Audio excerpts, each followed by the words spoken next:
Welcome to Dashboard Warning Lights Explained. This is part 4, Check Engine Warning Light. In this video, I'll explain what the check engine light really means, why it comes on, and what you should do immediately.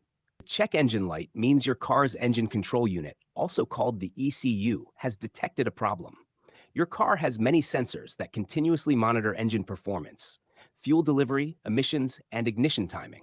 When any sensor sends abnormal data, the ECU turns on the check engine warning light to alert the driver.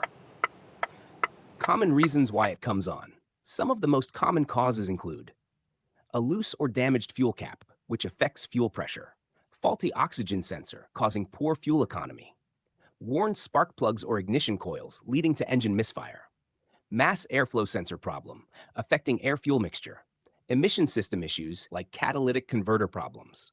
Sometimes the issue is minor, but sometimes it can be serious. Solid versus blinking check engine light. If the check engine light is solid, you can usually drive carefully for a short time, but the car should be checked soon.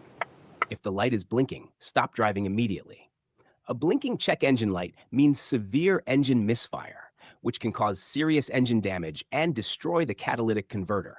What you should do. First, stop safely and check the fuel cap. Tighten it properly.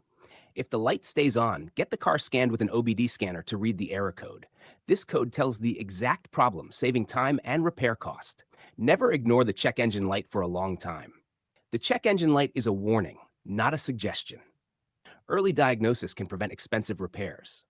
In the next video, we'll explain the brake warning light. Like, share, and subscribe for more videos on Dashboard Warning Lights Explained.